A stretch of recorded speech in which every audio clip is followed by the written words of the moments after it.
संयुक्तं नित्यं ध्यायन्ति योगिनः कामं मोक्षदं चैव ओंकाराय नमो नमः।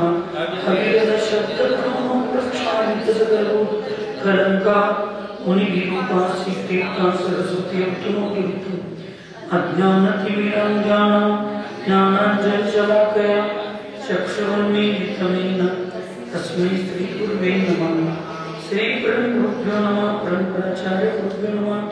सकल कलुषविध्वंसकं श्रेयसां परिवर्धकं धर्मसंबंधकं गोपीजीवमन प्रतिबोधककारकमिदं शास्त्रं श्री मूला कर्णालय दीपक नामधेयं ग्रंथकर्तारं श्री सर्वज्ञदेवा ग्रंथकर्तारं श्री गंधर्वदेवा प्रतिगंधर्वदेवा ईशान मुचुसारमासाद्य सकल निमिचंद्राचार्य विचित्रमिदं शास्त्रं श्रोतार सावधानतया शृण्वन्तु। मंगलं भगवान् मंगलं गौतमोऽपि मंगलं कुन्दकुन्दाद्यो जैनधर्मोऽस्तु मंगलं सर्वमङ्गलमाङ्गल्यं सर्वकल्याणकारकं शरणं सर्वधर्माणां जैनं जयकुशासनं वन्दे विद्यासागरं सन्मति सागरं भक्त्या प्रणम्य वीरं सर्वज्ञं सर्वजन्तुहितदक्षं करुणां योगदीपं कुर्वे स्वान्तस्तमोविघातान्। पंच परमेष्ठी भगवान की अहिंसामय विश्व धर्म की सिद्धांत शास्त्र की चारित्र चक्रों के 20वीं सदी के प्रथम आचार्य शांति सागर जी महाराज की संत श्रोमणी आचार्य गुरु विद्यासागर जी महाराज की शांत मूर्ति व सर्वरत्नाकराचार्य गुरु सन्मति सागर जी महाराज की 3.9 करोड़ महामुनि राजों की आज के आनंद की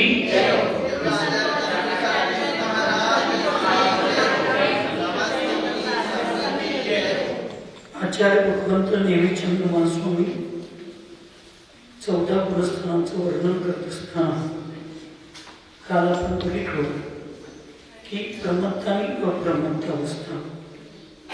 प्रमत्त अवस्था म्हणजे प्रत्याख्यान कशांच्या उदयामध्ये अनुदयाने संपूर्ण संयमाचं तर पालन होतं, पण त्या ठिकाणी संजीवनांचा मंद उदय असल्यामुळं त्या ठिकाणी व्रतांच्यामध्ये थोडा प्रमाद होतो, मलिन उत्पन्न होतं आणि ते मल उत्पन्न झाल्यामुळे प्रमाद होतो।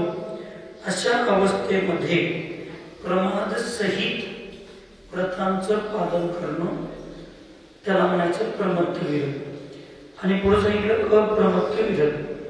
अप्रमत्त विरत गुणस्थान कसं म्हणतात तर सांगितलं की जब संजीवनांच्या आणि नौकशांचा मंद उदय असतो ते सकल संयमाचा युक्त जे मुनिमान असतात त्यांच्या प्रमादाचा अभाव होतो आणि त्या अभावामध्ये प्रमाद रहित आळस सोडून अत्यंत व्यवस्थित जे व्रतांचं पालन करतात त्याला म्हणायचं अप्रमत्त। अ म्हणजे नाही, प्रमत्त म्हणजे प्रमाद।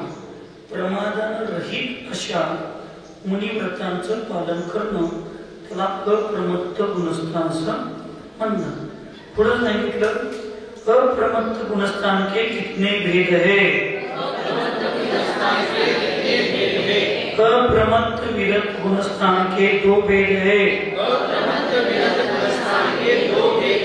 स्वस्थान अप्रमत्त विरत और सातिशय अप्रमत्त विरत। जो 7वें गुणस्थान से छठे और छठे गुणस्थान से 7वें में उतरते चढ़ते रहते हैं उनको स्वस्थान अप्रमत्त विरत कहते हैं। जो उपशम श्रेणी अथवा शपथ श्रेणी के सम्मुख होकर अधः प्रवृत्तकरण रूप परिणाम करते हैं उनको सातिशय प्रमत्त विरक्त कहते हैं। उनको सातिशय अप्रमत्त विरक्त कहते हैं। इथं काय सांगितल्याची विशेषता काय आहे तर या गुणस्थानाचे दोन भेद आहेत। किती भेद आहेत? एक आहे स्वस्थान आणि एक आहे सातिशय।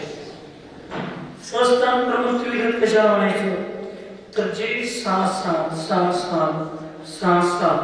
ह्या गुणस्थानामध्ये सारखं झोपाळ्यागत करत असते त्याला म्हणायचं स्वस्थान। हा ओळखायचं काय मानगड नाही ते केवळी गम विषय आम्ही ओळखायलाच कोण चुका आम्ही ओळखायचंच नाही आम्ही आमचं कर्तव्य करायचं। तुम्ही सांगू का तुम्ही मुनी महाराज आता ध्यानामध्ये सुद्धा अत्यंत शांत संयमानं परिणामांची विशुद्धी करून बसलेले असतात पण केवलींचे एक वचन आहे नाही नियमानं ते अंतर्मुक्तापेक्षा जास्त सातव्या गुणस्थानात राहणार नाही आणि अंतर्मुक्तापेक्षा जास्त सहाव्या गुणस्थानात राहणार नाही। आता बळकायला दिसायला तर शांत बसले ते काय अंतरच नाही एक तास अक्षय सागर महाराज मी सांगितलं 36 तास हल्ले नाही मग 36 तास अक्षय सागर महाराज सातव्या गुणस्थानात होते का सहाव्या गुणस्थानात होते की नाही सहाव्यातच 36 तास होते का सातव्यात जात होते मग आता काय ओळखणार आपण कसं ओळखायचं हा परिणामांची थोडी चंचलता झाली की सहाव्या परत स्थिर झाले की सातव्या परत चंचल होणार सहाव्या हा नियमच आहे। आचार्य भगवंत विद्यासागर महाराजजी सुद्धा ठरवून जरी ह्या काळात मी सातव्यातच राहणार म्हणजे असते तर त्यांना सुद्धा ते शक्य फक्त आपण एवढंच हा जीव सहाव्या सातव्या गुणस्थानात जातो अंतर्मुक्तापेक्षा जास्त काळ तो एका ठिकाणी राहू शकत तर राहिला तर तो वर तर जायला पाहिजे स्थिर राहिला तर नियमन सातवीच्या वरच जायला पाहिजे त्याला सातिशय मध्ये मग सातिशय मध्ये कोण जाणार तर इथे सांगितलं उपशम श्रेणी किंवा शपथ श्रेणी या दोन्हीपैकी कुठली तर श्रेणी आरूढ होणारा जो सम्मुख जीव त्याला अधःकरण प्रवृत्ती परिणाम करायचे। अधःकरण करणं म्हणजे काय समसमयवर्ती अथवा भिन्न समयवर्ती जीवांचे परिणाम समसमानी असतील अथवा भिन्न असू शकतात असा जो श्रेणी आरूढ होण्यासाठी जो जीव असतो त्याला म्हणायचं अधःकरण परिणाम। मग तो एकदा सातिशय मध्ये गेला तर तो नियमाने पुढे जाणार आहे। एक मृत्यू झाला तर ठीक नाही तर आयुकर्माचा क्षय झाला तर ठीक नंतर तो पुढे जाणार आहे आठव्यामध्ये जाणार म्हणजे तो स्वस्थानात अंतर्मुक्तापेक्षा जास्त जर राहिला तर नियमानं त्याचं सातिशय मध्ये तो जाणार आणि सातिशय मध्ये जाणार म्हणजे आठव्या गुणस्थानातून जाणार नियमानं किंवा आयुचा क्षय व्हायला पाहिजे आणि या दोन्ही व्यवस्था वर्तमान काळात होऊ शकत नाही। वर्तमान काळात काय ते आयुकर्माचा क्षय सातिशय श्रेणी करतच होणार का होणार श्रेणी आरोहण का होणार उपशम श्रेणी चढणारा जो जीव आहे त्याचा फक्त आठव्याच्या पहिल्या भागात जे आठव्या गुणस्थानाचे 7 भाग केले 7 काय 7 केले ना त्या 7 भागापैकी पहिल्या एका भागात तेवढं मरण होत नाही तिथनं कुठेही त्याचं मरण होऊ शकतं। 11व्या गुणस्थानामध्ये शपथ श्रेणी चढणाऱ्याचं मरण होत नाही मग शपथ श्रेणी चढणारा एकदा वर चढायला लागला तो खालीच येणार नाही त्यामुळे त्याची चर्चा करण्याची गरजच नाही आपल्याला।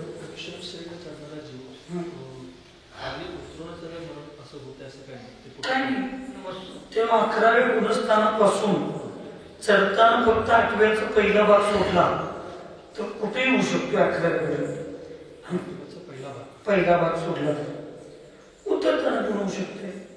आयुकर्माचा क्षय झाला फक्त नियम काय आहे 4थ्याच्या वर ज्याचं मरण होणार आहे तो नियमानं देवगतीत जाणार मग त्याचं जर देवायुचं जर बंद झाला असेल आणि तो शेपट श्रेणी जर चढणार असेल तरच तो जीव तिथं आयुकर्माचा क्षय नसेल, त्याला कुठल्याच आयुकर्माचा क्षय झाला नसेल, कुठल्याच आयुकर्माचा बंद झाला नसेल तर तू मरणार नाही. का मरणार नाही? तर देवायुचं बंद 7व्या गुणस्थानापर्यंतच होतो. 8व्या 9व्या 10व्या 11व्या त्याचा बंद होत नाही. मग बंद होत नाही तर बंद केल्याशिवाय तू मरू शकणार नाही.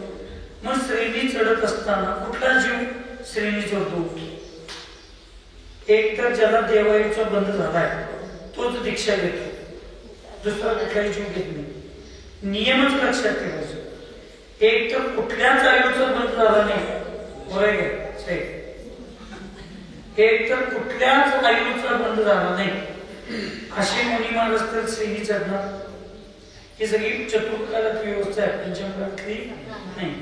एक तर कुठल्याच आयुकर्माचा बंद बांधला नाही, तो तर जीव वर चढणार नसेल. तर फक्त देवायुचा बंद झाला असेल तर तोच जीव काय करणार? श्रेणी चढणार. हा एक पहिला नियम.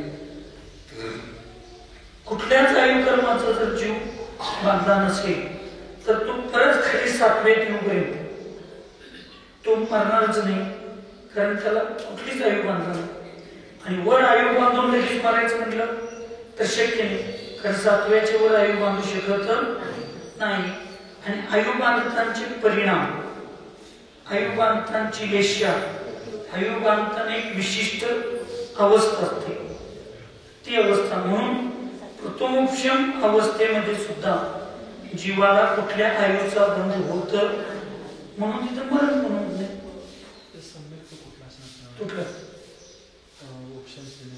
द्वितीय उपशम किंवा शैक. शपथ श्रेणी चढणाऱ्याचा नियम शैक, पण शपथ श्रेणी चढणाऱ्या खाली यायचा संबंधच नाही. तो नियमाने मोक्षाला नसतो. असं काही नाही, ते कुठल्या त्याला नियम नाही. आयुकर्म बांधला असेल देवायुचा तर त्याचा आयुक्षय ज्या गुणस्थानात होईल तिथं त्याचं म्हणून हिथं जीवन मरणार आहे तिथं जीवन मरणार आहे असं काही नाही. आयुकर्मच बांधणार असेल तर तो मरणारच नाही. तो खाली खाली मग काय पहिल्यापर्यंत सुद्धा जाऊ शकतो, कारण तो शौपशमिक मला द्वितीय उपशम झालाय आणि तो परत खाली आला की परत शौपशमिक होतो आणि परत तो पहिल्या गुणस्थानात पण जाऊ शकतो. म्हणून हा नियम फार महत्वाचा आहे. हे ठराविक नियम असतात, ते थोडं लक्षात घेतलं की मग ह्या गुणस्थानाच्या किंवा ह्या संबंधी कुठलीही मग विकल्प किंवा अस्थिरता राहत नाही, दृढता पक्की राहते. म्हणून सिद्धांत महत्वाचा आहे,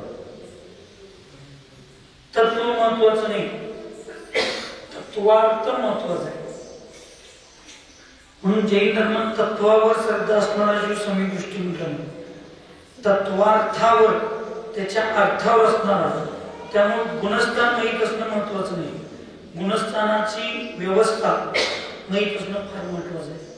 नुसता पाठ केलो आम्ही मिथ्यात्व, साधारण सम्यक मिथ्यात्व, अविरत सम्यक्त्व, देशविरत सम्यक्त्व, परमत्व विरत, परमत्व प्रमुक्त, परत अदर्क प्रवृत्तकरण, अदर्क प्रवृत्त, अपूर्वकरण, अनिवृत्तीकरण, सूक्ष्म सांग्राय, उपशांत मोह, क्षीण मोह, सयोग्य अयोग्य पाठांतर करून काय होणार नाही.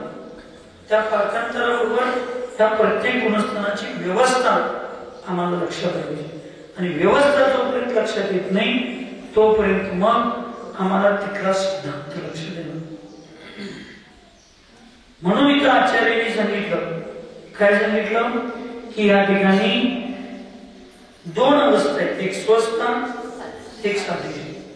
स्वस्थान पुन्हा म्हणायचं जो कायम सहावसत्व प्रमत्व हा करणार आहे त्याला स्वस्थान अप्रमत्त जीव म्हणायचं. आणि सातिशय इथं परत सातिशय काय म्हटलं, जिथं जिथं अधकरण, अपूर्वकरण, अनिवृत्तीकरण परिणाम होतात त्याला सातिशय अवस्था आहे. प्रथमोपशम प्राप्त करताना सुद्धा अनादि मिथ्या दृष्टी जीव पहिल्या गुणस्थान शिकवताना सांगितलं बघा की तो सुद्धा ज्या वेळेला प्रथम पहिल्यांदा सम्यक दर्शन प्राप्त करणार आहे त्यावेळेला त्याला अधःकरण, अपूर्वकरण आणि वृत्तीकरण हे परिणाम करावे लागतात आणि त्या जीवाला सुद्धा सातिशय मिथ्या दृष्टी असं नाव दिले. आता हा स्त्रीनी चढणारा जीव सुद्धा अधःकरण, अपूर्वकरण आणि वृत्तीकरण हे तिन्ही अंजुतही लक्षात आले की नाही आलं तर श्रद्धा ठेवायची. आचार्य सनोती सागर मला सांगत होते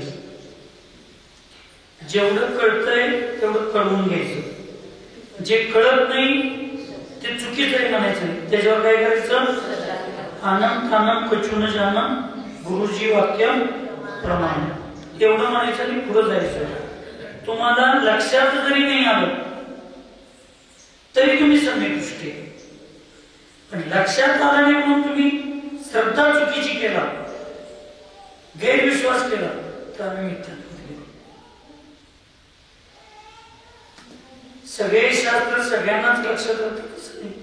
आम्ही पण आतापर्यंत 5-50 ग्रंथ वाचलो, पण सगळेच ग्रंथ आम्हाला कळले आणि सगळेच ग्रंथ आमच्या लक्षात आहेत असं काही नाही.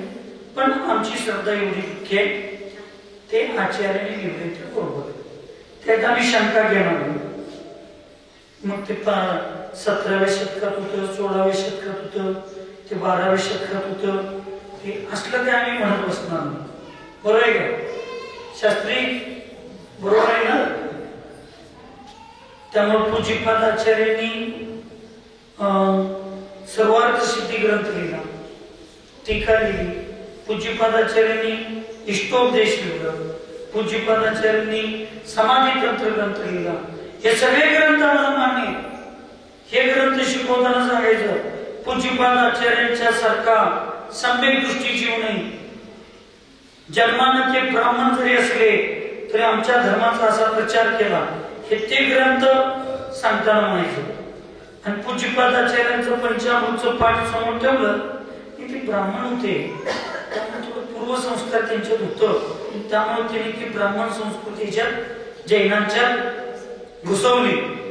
म्हणजे मला पाहिजे तो पूज्यपादच आहे त्यांचे पाद पूज्य, आणि मला नको म्हटलं माझ्या मनाचे बरोबर देशमाने का की असं होते की नाही. आणि मला ज्यावेळी एखादा विषय पटला नाही, ते ब्राह्मण होते, त्यांनी आपल्या जैन धर्मात घुसवलं. असा शास्त्री म्हणून चालत नाही. जर ते पूज्यपादाचार्य बरोबर असतील तर हे पूज्यपादाचार्य बरोबर आहे. आम्हाला दीक्षा देऊन आम्हाला मोक्ष मार्ग दाखवणारे आचार्य विद्यासागर महाराज बरोबर असतील तर ते हातकरका काढलेले, पूर्णायू काढलेले, गौशाळा काढलेले, ते सगळे आचार्य विद्यासागर प्रतिभास्थळी काढलेले, ते आचार्य विद्यासागर बरोबरच आहे. मला पाहिजे तर विद्यासागर बरोबर आहे, मला नको ते विद्यासागर चुकीचं असं म्हणून शास्त्रात चालत नाही. म्हणून आगमामध्ये आपल्याला जेवढं समजून घ्यायचं तेवढं घ्यायचं, आपली कॅपॅसिटी आहे तेवढं समजून घ्यायचं. जे समजत नाही त्याला आचार्यांचं प्रमाण म्हणून त्यांच्या ज्ञानावर, त्यांच्या चारित्र्यावर विश्वास ठेवायचा. एक एक साधू आता एवढं दुस्साहस करायला आता दौला वगैरे ग्रंथ लिहिणाऱ्या रविसिंह जे आचार्य आहेत ना, हे आचार्य ह्या शतकातले, त्यामुळे त्यांनी लिहिलं ते सगळं बरोबर आहे. हे काम दौलासारख्या ग्रंथातल्या विषयावर जर आम्ही शंका घेत बसायला लागलो, मग तुमचा त्या आचार्यांच्यावर विश्वास नाही, मग तुम्हाला 21व्या शतकात जन्मलेल्या तुमच्यावर विश्वास ठेवायचा आमचं काही. हा वाचू नये म्हणून तर निमितचंद्र आचार्यांनी तुमच्यासाठी या ठिकाणी जीवकांड, कर्मकांड, लब्धीसार हे ग्रंथ तुमच्यासाठीच काढले. म्हणून फार वैचारिक गोष्टी असतील. आमचा प्रत्येक ठिकाणी काय झालंय, आम्हाला पाहिजे तिथं, जसं राजकारणी लोक स्वतःसाठी पक्ष बदलतात तसं धर्मात सुद्धा ही राजकारण बुद्धी आल्यामुळं आम्हाला पाहिजे तेव्हा उमास्वामी पाहिजे, आम्हाला नको तेव्हा उमास्वामी नको, आम्हाला पाहिजे तेव्हा समंत्रबद्ध पाहिजे, आम्हाला पाहिजे तेव्हा समंत्रबद्ध नको. सम्यक दर्शनाची व्याख्या सांगताना समंतबद्धांच्या चर्चेवर आम्ही जोर देतो, आणि ते बेडकानं गुलाबाच्या फुलाची पाकळी घेऊन गेली ते कुठलं पण फुल असू दे, त्याच्यात तरी रताळ्यात नांगोळा टाकायचं. फुलाची पाकळी फुल घेऊन गेलं हे विषय आलं की तिथं म्हणायचं समर्थबद्दल महाराजांना असं वाटलं असेल, तेव्हा वाटलं असेल आणि हे बरोबरच आहे असं आपण आपल्या गुरूंच्यासाठी सुद्धा वेळ पडत असं जर आम्ही पूर्वाचार्यांचा जर उपयोग करायला लागलो तर आज वेळ पडत असं आई वडिलांचा उपयोग करणाऱ्या या विश्वासघाती मुलांच्या मुलींच्या आणि तुमच्या आमच्यात काय फरक राहिला? पुन्हा सिद्धांत आहे की सातिशय आणि स्वस्ता हे असं आहे. सातिशय स म्हणजे सहित, अतिशय म्हणजे अतिशय, एखादाची श्रेणी चढणार आहे तर ती गोष्ट मामूली नाही. तुम्ही एखाद्या कुठल्या खेळाडूला तुम्ही जास्त विचारपूर्वक असं लक्ष देऊन आनंदाने बघताय, ते असं रिंगवर खेळणारे, ते टीव्हीवर शो असतात बघा, एकावर एक हे करणारे अमुक तमुक, तिथं आपण बघताना कसं बघतोय? अगदी लक्ष देऊ. का बघतोय? आम्ही रोज बघतोय त्याच्यापेक्षा वेगळा आहे, त्याच्यापेक्षा काय वेगळा आहे. तसंच सातिशय नित्यादृष्टी आणि नित्यादृष्टीमध्ये गुणस्थानात काय बदल नाही, गुणस्थानात काय बदल नाही. थोडक्यात तुम्हाला घरचं उदाहरण देऊ काय? नको तर विचार म्हणून विशेष ज्या दिवशी तुम्ही दुधगावात होता, किती वर्ष काढला दुधगावात? डोक्याला कुठं संभवित किती वर्ष होता? 22 वर्ष होता. आता तुम्हाला कोथळी द्यायचं तुमचं फायनल झालं नाही. कोथळी द्यायचं फायनल झाल्यापासून तुमच्याकडं सोंदळीवाल्यांचा असू दे, दुधगावाल्यांचा असू दे, बघताना दृष्टिकोन आता पहिल्यासारखं माझी मुलगी म्हणून राहिला नाही, आता वेगळं राहिलं. तुमच्याकडे बघताना तुम्हाला लगेच कोणतं तुम्ही जरा गेला, आता नववधू होणार आहेस, तू बायको होणार आहेस, दुसऱ्याच्या घरात जाणार आहेस, असं करायचं नाही. तुमच्याकडे बघताना विचार कसं बदलले? मग काय तुमचं रेशन कार्डवरचं नाव बदल होतं तिथं? तुमचं काय इकडलं काय नाव होतं ते तिने घेत होते? नाही, तेच स्थान आहे, पण तुमच्याकडे बघण्याचा दृष्टिकोन काय झाला? बदलला. तसं सातिशय मिथ्या दृष्टी आणि कायमचा मिथ्या दृष्टी, त्याचं गुणस्थान वेगळं नाही, गुणस्थान तेच आहे, पण त्याचं काय बघण्याचा दृष्टिकोन बदलला. आता ह्यो अंतर्मुहूर्तामध्ये हा नियमाला काय होणार आहे? सम्यक दृष्टी होणार आहे. म्हणजे आजपर्यंत जो मिथ्यात्वाच राहिला तो सम्यक दृष्टी होणार, म्हणजे काय तर त्याचं वेगळं होणार आहे. वेगळं होणार आहे म्हणजे अतिशय घडणार आहे, म्हणून तो अतिशयांनी सहित असणारा पहिल्या गुणस्थानातला मिथ्या दृष्टीचे. तसं हे 7वं गुणस्थान 2 भाग करतात, म्हणजे 7व्या गुणस्थानाचा स्वस्थान म्हणजे पहिला मजला आणि सातिशय म्हणजे 7व्या गुणस्थानाचा दुसरा मजला. असं काही मजलं नाही तिथं. 7व्या गुणस्थानातला पण जीव तिथंच असतो, स्वस्थानातला पण जीव तिथंच आहे आणि सातिशय मधला पण जीव तिथंच आहे. मी बसलो इथंच संस्थान आहे, 20 जागर माझ्या बाजूला इकडं सरळ जागर बसल्या, माझ्या बरोबरच ते बसले, यदा कदाचित माझ्यापेक्षा पाठावर खाली पण बसतील, पण त्यांचे परिणाम श्रेणी चढायचे झाले की त्यांना फक्त हे सातिशय प्रमत्त गुणस्थानावरती जीव. नाहीतर असं समजायचं नाही हे खाली असतात आणि ते वर असतात, सगळे जीव एका लेवललाच असतात. परिणामांची लेवल बदलली की त्यांचं बदल. म्हणून सातिशय आणि स्वस्थान असं 2 अप्रमत्त अवस्थेतले व्यवस्था आहे. लक्षात आले की नाही? जागा काय झोपलाय? जागा.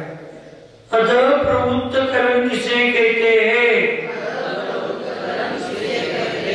जहां समसमयवर्ती जीवों के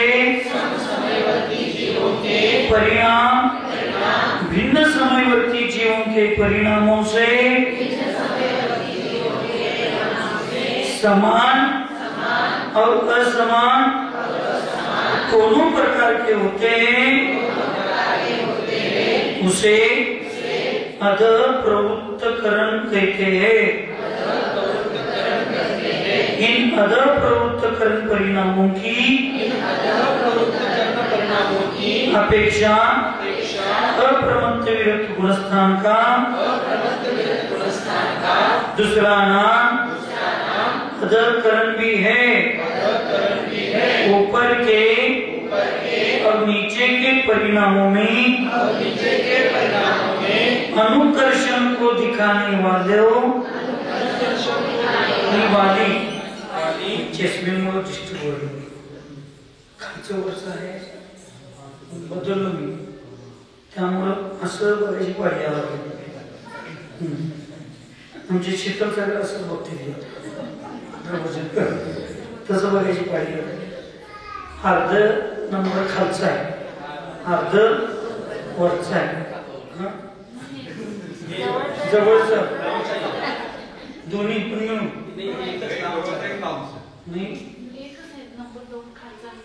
नाही काय तरी मला मी असं का दिसला। मग आता पुस्तक तिथे ठेवता काय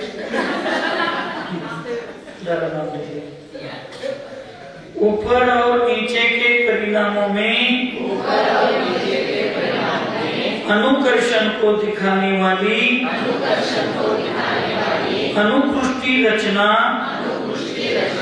यहाँ पर होती है। अनुकृष्टि रचनेतले आपण काय पडायचं काम ते आपलं काम। या बाबत तुम्ही त्या गुणस्थानात जाणार, मी पण जाणार। आता आपण वर्तमानमध्ये तिथंच आपलं लक्ष, तिथलं परिणाम सोडायचं, आपलं घर सोडायचं, दुसऱ्याचं अंगण उठत बसायचं काम नाही। पण समजून जीव्या नुसता आमचं चुकतंय कुठे इथं चुका लागल्या लक्षात सांगू काय नको। तुम्ही शांती सागर महाराजांचा आदर्श घेणं बरोबर काय चूक ऐकू ना चुकीच आहे। तुम्ही सातगोंडाचा आदर्श घेतला पाहिजे समजेन। सातगोंड पाटील ते पण पाटील ते पण पाटील शांतीचे तर महाराजची कपडे घातलेले अवस्थेतले जे सातगोंडा होता त्यांचा आदर्श तुम्ही घ्यायला पाहिजे आणि शांतीचं घर महाराजांचा आदर्श आम्ही घेतला पाहिजे। बरोबर आहे गुरुजी, तुम्ही सातगोंडाचा आदर्श घेतला तर तुम्ही शांतीचा घर होता। त्यांनी पण माझ्यासारखे कपड्यात होते, माझ्यासारखं गृहस्थीत होते, माझ्यासारखं कपडे असताना सुद्धा त्यांनी असं करत होते तसं करत होते। मग आम्हाला तुमचं गृहस्थी जीवन सुधारणार आहे। जो विषय तुमचा नाही त्याची तुम्ही आदर्श घ्यावा आणि मग आम्ही म्हणायचं मग काय नाही एकदा जेवणार आहे, आम्ही काय एकदा उपवास करणार आहे, आम्ही काय चालत जाणार आहे, आम्ही मग नाही ते करतो। आम्ही लोकांनी शांती सागरांचा आदर्श घ्यायला पाहिजे। त्यांनी मुनी होते कसं वागत होते, कसं करत होते, झालंय उलट। तुम्ही शांती सागरांचा आदर्श घेत बसताय आणि बसतील भांडण लावत बसताय। शांती सागर परंपरेनुसार, शांती सागर परंपरेनुसार असं आपलं तिथे आणि आम्ही सातगोंडांचा आदर्श घेऊन सांगायला लागलोय सातगोंडा असं करत होता, सातगोंडा तसं करत होता। आम्ही सातगोंडाचं सांगायचं, तुम्ही शांती सागर, तर आम्ही सातगोंडा होणार नाही आणि तुम्ही शांती सागर होणार नाही। काय चर्चा झाली काय त्याच्यात तू पण निघत नाही, दोन्ही पण नाही, काय उपयोग नाही, काय भानगड खरं काय मोठं आहे। शिखरजीला जात असताना शिखरजीचा डोंगर चढत असताना डोक्यात पार्श्वनाथ टोक पाहिजे आणि डोळं पायातच पाहिजे। ऐकायला का झोपायला? डोक्यात काय पाहिजे आणि डोळ्यात काय पाहिजे? पायातला रस्ता। आपण जर पार्श्वनाथ टोकावर जायचं नाही तर पार्श्वनाथ टोकाकडे बघतच चाललो तर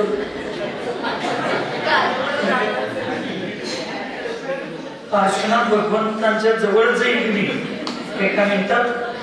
खरं काय बोलतंय तसं हे शास्त्र 6व्या गुणस्थानाच्या पुढचं तुमच्या डोक्यात पाहिजे आणि तुमची डोळं फक्त 5व्या गुणस्थानापर्यंतच असली पाहिजे. तुम्ही 7वं 8वं 9वं गुणस्थान डोक्यात पाहिजे आणि तुम्ही लोकांनी चालताना तुम्हाला अजून तुमच्यात ते योग्यता आहे म्हणून तुम्ही डोळ्यासमोर ठेवलं पाहिजे. आम्ही विनाकारण डोळ्यासमोरच 13वा 14वा गुणस्थान आणतोय आणि 4थ्याचा ठेच लागू पडतोय. हे एक फॉर्मॅलिटी म्हणजे असं एक काय म्हणतात सूत्र आहे लक्षात. आम्ही जिथे तिथंच आमचं रस्ता असलं पाहिजे. किती जरी जर रस्ता 1 तास असला तर 1 किलोमीटरच्या पुढे तुम्ही गाडी आणताना जर चाला करायला लागला तर कधी तुमच्या गाडी मागणं आडवं येईल आणि तुम्ही त्याच्यावर कधी धडकला याची गॅरंटी. डोक्यात आमचे असले पाहिजे पार्श्वनाथ टोक, पण डोळ्यांचं पायातच असलं पाहिजे. तसं आम्ही हे अभ्यास करताना हृदयात डोकीमध्ये हे सगळं मला भगवान व्हायचं आहे, भगवान व्हायचं आहे असलं पाहिजे. पण आता तुम्ही कुठे ते सुधारल्याशिवाय तुम्ही नेहमी भगवान होणार आहे का? भगवान तर काही नुसतं विचार करून होते का? अभ्यास करून होते का? त्याची क्रिया करायला नको का? मग क्रिया केव्हा करायची आहे? वर्तमान मध्ये करायची आहे. मग वर्तमान मध्ये जे माझ्याकडे पद आहे तुमच्याकडे श्रावक अवस्था आहे, 4थं गुणस्थान आहे, 5वं गुणस्थान आहे, आमच्याकडे मुनी पद आहे, आमच्याकडे 6वं 7वं गुणस्थान आहे. तर त्या विषयाची एवढी आम्हाला अभ्यास समजावून घ्यायचा आहे की आम्ही जिथं आहे तिथं आमच्याकडे काही चुकता कामा. बरोबर चुकीचं आहे? किती जण करतोय तसं सांगा. 4थ्या 5व्या गुणस्थानाची चर्चा तासभरातच आणि 13व्या 14व्या गुणस्थानातल्या भगवंतांची चर्चा 4-4 महिने संपत नाही. यांची चर्चा देव असा देव तसा देव. हा देव तसा आहे की अनादि सिद्ध आहे, अनादि निर्णय देव असाच आहे आमचा. तुम्ही कसं जरी सांगितलं तर बदलणार नाही. आता आम्हाला बदलायचं आहे, आम्हाला देव व्हायचं आहे. तर मी आता जिथं आहे तिथं माझ्यात काय बदल असला पाहिजे, मला काय वागायला पाहिजे आणि मला काय वागायला नको, ह्याच्यात आपण समजावून घेण्यात जास्त आपल्याला वेळ आणि आपली बुद्धी आणि ज्ञान आपल्याला घेतलं पाहिजे. खरं आहे की खोटं आहे? पण आपण तसं करतोय काय?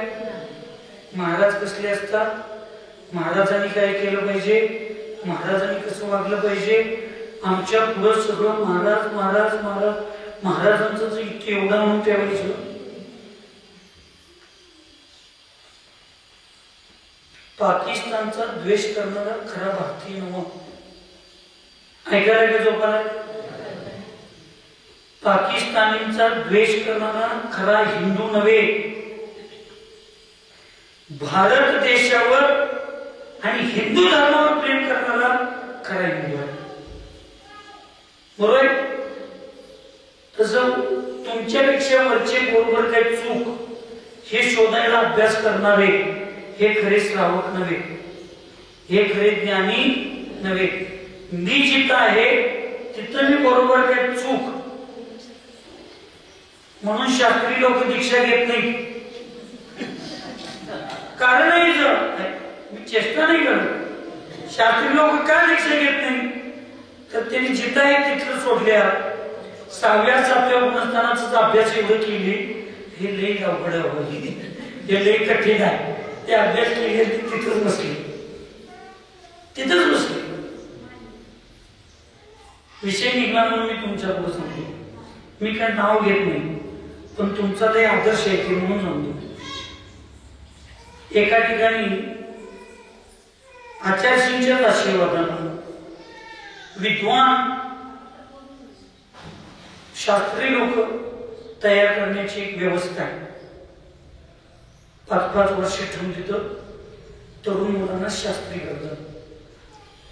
मला पण जिज्ञासा झाली आणि मी पण आचार्यशींना म्हणलो मी तिथे 1-2 वर्ष जाऊन शिकून येऊ का? आचार्यशी काय म्हणले असते आणि एका डोकीत होतं म्हणतानाच मी कुठलंही शिबिर घ्या आणि काहीही करा साधूंच्या मुखातून होते सगळं.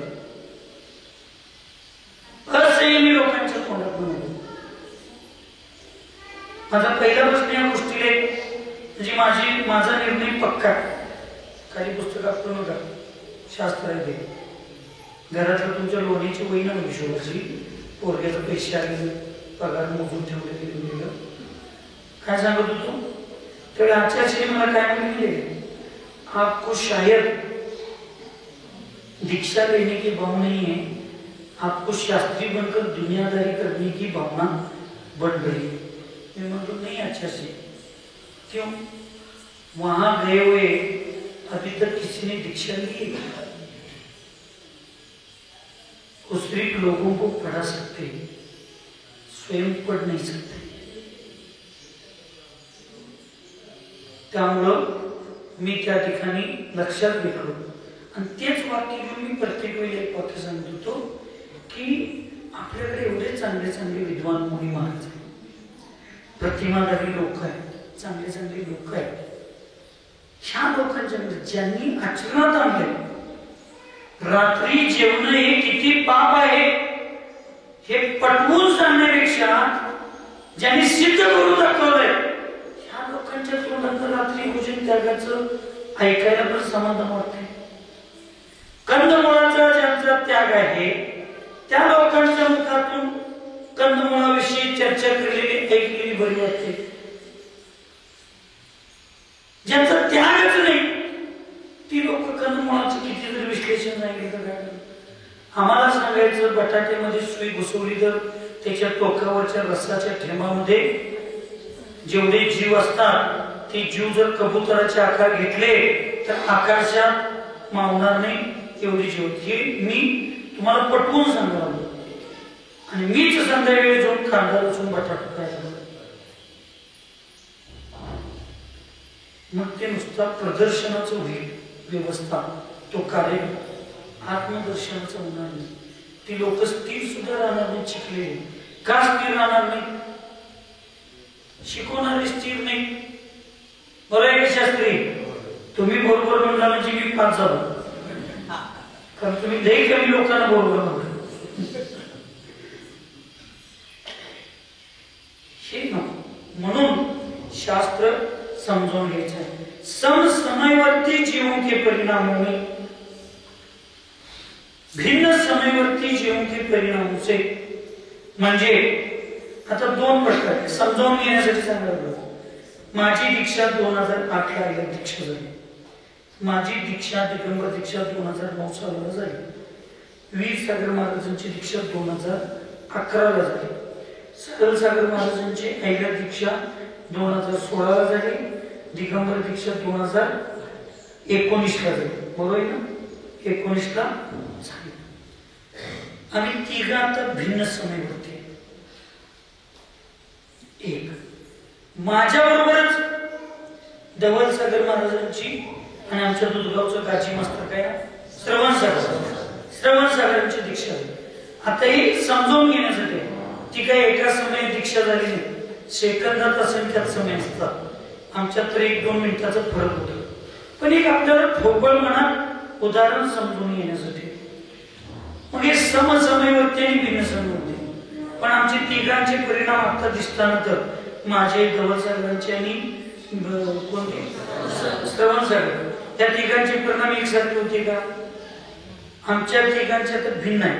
आता आमचे एकसारखे असणार आहेत का? पण हे जे श्रेणी चढणारे मुनी महाराज आहेत ते समसमयवरती श्रेणी चढू दे म्हणजे एका समयामध्ये दोघं श्रेणी चढू दे किंवा एक समय भिन्न असणार तर 1, 2, 4 समय भिन्न असताना श्रेणी चढू दे. त्या दोघांचे परिणाम समानी असू शकतात आणि असमानीही असू शकतात. अशी व्यवस्था ज्याची आहे त्याला अधःकरण परिणाम. इथं गुणस्थान घ्यायचं नाही. अजून इथं काय घ्यायचं? 7व्या गुणस्थानामध्ये श्रेणी तेच 7व्या गुणस्थानामध्ये जी श्रेणी चढण्यासाठी आता शास्त्रात काय सांगितलं तुम्हाला आता मी 2 दिवस सांगाल. सातिशीची अवस्था कुठली? श्रेणी चढणार. आता मी प्रत्येक वेळेला जर सांगताना सातिशय समेत सातवं गुणस्थान तर तुम्हाला काय अक्कल नाही अशी शिकवली. म्हणजे प्रत्येक वेळेला मी तुम्हाला जसं उदाहरण शास्त्रामध्ये पुनरावृत्ती उदाहरण द्यायचं नसतं, मला वाक्य वापरायचं नसतं. माझी चर्चा चालू आहे गुरुजींच्या बद्दल, माझी चर्चा कोणाबरोबर चालू आहे गुरुजींच्या बद्दल. हुल्लेकरी गुरुजी असे, हुल्लेकरी गुरुजी असे, मी दोनदाच म्हणायचं असते, तीनदा. परत ते कसं करतात, ते सकाळी रोज अभिषेक देतात, ते मी जर 50 वेळा त्यांचं सांगत असताना 50 वेळा मी हुल्लेकर गुरुजी हुल्लेकर गुरुजी हुल्लेकर गुरुजी म्हणलो तर शास्त्रामध्ये त्या आचार्यांचं अल्पबुद्धी मानली जाते आणि पुनरावृत्तीचा दोष येतो. तसं आता चर्चा कुठली चालू आहे, आपली सातिशीची चालू आहे. म्हणून मी सारखं सातिशीचं अप्रमत्त गुणस्थान अप्रमत्त म्हणून बघलो तर तिथं दोष आहे.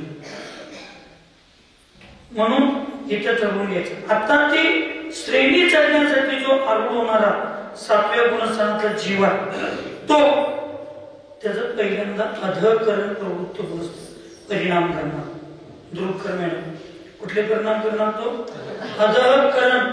अधःकरण परिणाम म्हणजे काय, समसमयवर्ती जीवांचे परिणाम समानी असतील भिन्न असतील, भिन्न समयवर्ती जीवांचे परिणाम भिन्नी असतील समानी असतील असा परिणाम.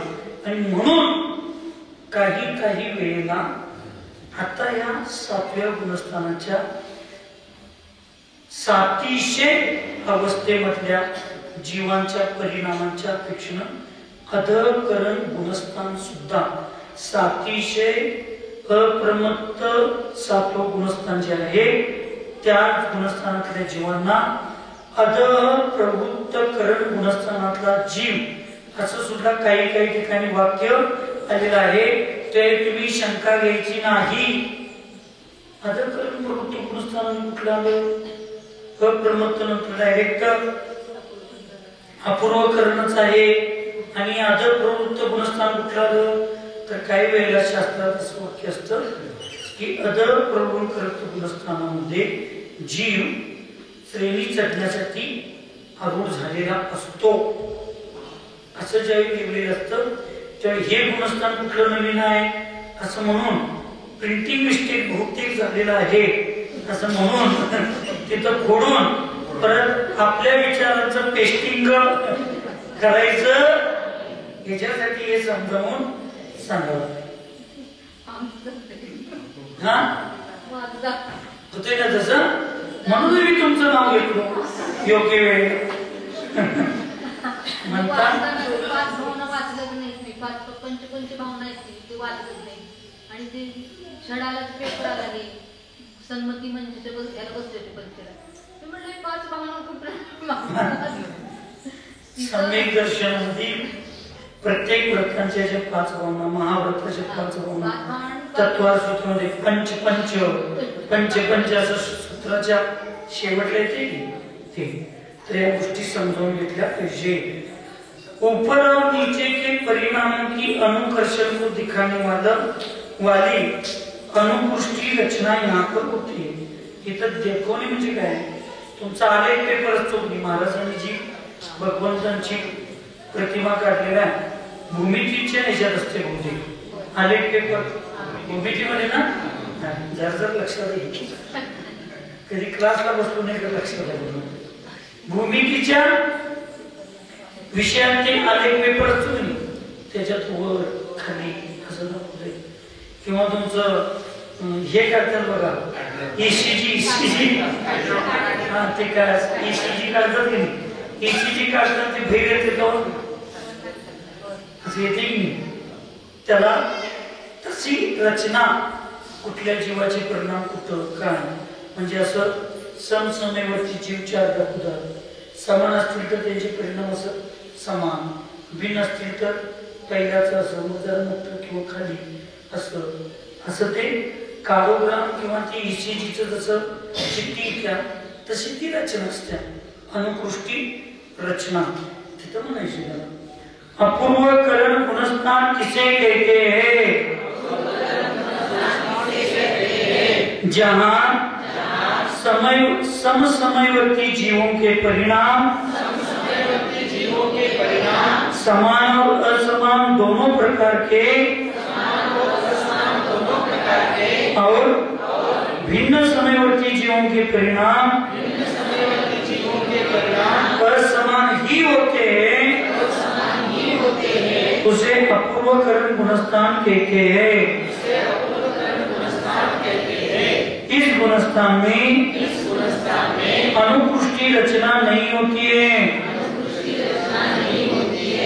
आता काय सांगितलं, समसमयवर्ती जीवांचे परिणाम समानी असतील अथवा असमानी असतील, परंतु भिन्न समयवर्ती जीवांचे परिणाम भिन्नच असणार। आता मग मला सांगा, अधकरण आणि अपूर्वकरण मध्ये अंतर काय? भिन्न समयवर्ती जीवांचे परिणाम भिन्न आणि समान दोन्ही असू शकतात असं अधकरण मध्ये सांगितलं होतं, पण इथं भिन्न समयवर्ती जीवांचे परिणाम भिन्न म्हणायचं नाही, नुसता च लावला तरच नियम आहे, भिन्नच असतात, त्याला काय म्हणायचं? अपूर्वकरण, बरोबर? अधकरण कशाला म्हणायचं? समसमयवर्ती जीवांचे परिणाम समान असू शकतात, भिन्न असू शकतात, असमान समयवर्ती जीवांचे परिणाम भिन्न असू शकतात, समान असू शकतात, त्याला काय म्हणायचं? अधकरण। अपूर्वकरण कशाला म्हणायचं? समसमयवर्ती जीवांचे परिणाम समान असू शकतात, भिन्न असमान असू शकतात, परंतु भिन्न समयवर्ती जीवांचे परिणाम भिन्नच असतात। याच्यावर नंतर तर्क लावायचं आणि उत्तीकरण काय असणार? समसमयवर्ती जीवांचे परिणाम समानच असणार आणि भिन्न समयवर्ती जीवांचे परिणाम भिन्नच असतात, त्याला काय म्हणायचं? आणि उत्तीकरण गुणस्थान। हुशार पृथ्वीवर हे निमित्त नाही, कुठला प्रश्न काय आणि कुठलं गुणस्थान काय असणार आहे, बिन वाचता अंदाज तुम्ही सगळं लावताय, बरोबर आहे की नाही? बरोबर आहे, चुकीचं आहे, बरोबर आहे नव्हता? कुठे गेली ती जुते हातले म्हणते कब झाले म्हणताना नाराजपणे औषध म्हणून दिलं जाते। मी म्हटलं कब झाले, नाराजपणे काहीच नसते, औषध म्हणून दिलं तर काय होते? आता औषध म्हणून दिलं तर होत नाही।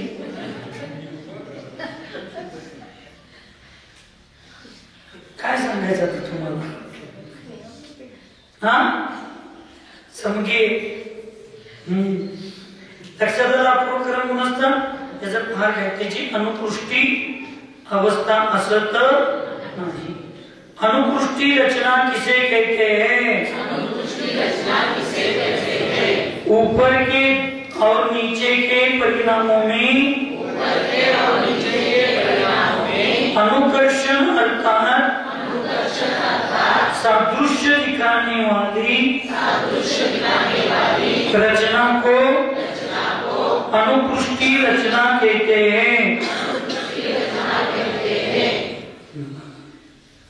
वरच्या आणि खालच्या तुलना करायच्या, तुमचं बॅलन्स शीट असते की नाही? क्रिकेट बघतात, क्रिकेट कधी कधी तर खरं सांगायचं झूठ बोले ह्याची अवस्था काय समजून घ्यायचं? पहिल्या ओव्हरचं ते बिल्डिंग, दुसऱ्या ओव्हरची बिल्डिंग, रन दाखवतात, आउट झालेलं दाखवतात, त्याला अनुपुष्टी रचना म्हणतात। इथं काय आता भिन्न समयवर्ती जीवांचे परिणाम भिन्नच असणार, तर काय तुलना करायचं का?